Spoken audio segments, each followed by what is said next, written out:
The Luka trade exposed Mavs fans in shock. When Luka Doncic heard about this trade, he thought it had to be an April Fool's joke. But nope, this is 100% real, no matter how ridiculous it sounds. The Mavericks traded away one of the best players of his generation for Anthony Davis and a pick.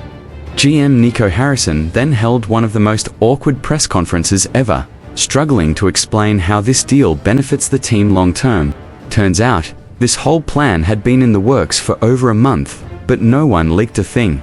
The Lakers got Luka and some role players. The Mavs took back Anthony Davis, Max Christie, and a pick. The Jazz played middleman, but had no idea Luka was part of the trade until the last minute. Here's the real kick: Nico Harrison never really liked Luka.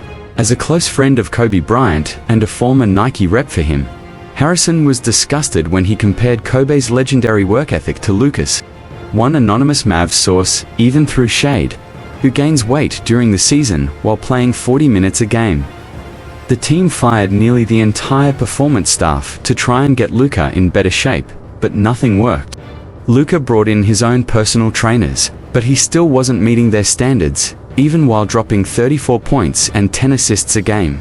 The Mavs actually improved defensively after the mid-season trades, jumping from 22nd in defense to 7th, and even locked down the Celtics in the finals. But somehow, that still wasn't enough for Nico, who claimed Luka didn't fit their long-term vision. There were even whispers that Luka wouldn't sign his Supermax contract. He immediately shut that down, calling it complete BS. So why did this trade even happen? The answer: Mark Cuban. If Cuban were still in charge, Nico Harrison probably would have been fired the moment he suggested this deal. Cuban once famously said, "If I had to choose between my wife and keeping Luka, catch me at my lawyer's office filing for divorce."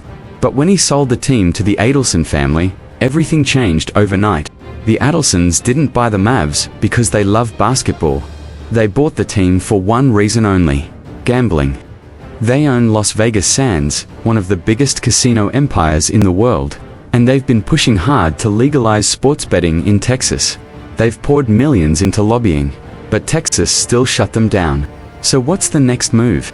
If they can't force Texas to legalize gambling, why not threaten to move the Mavs to Las Vegas?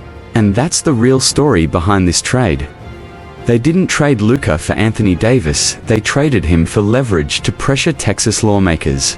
The team even offered to refund season ticket holders who weren't happy with the trader move, almost unheard of in NBA history. Since then, the Mavs have lost millions of followers on social media. Fans are boycotting the team, and the future of the franchise looks bleak. No young stars, no picks, no shot at competing for years. And while everyone's still in shock over the Luka deal, barely anyone noticed that the Spurs just pulled off one of the smartest moves of the season. Stealing De'Aaron Fox from the Kings, Sacramento should be sending the Mavs a thank you card because their insane trade just took all the attention away from how badly the Kings messed up.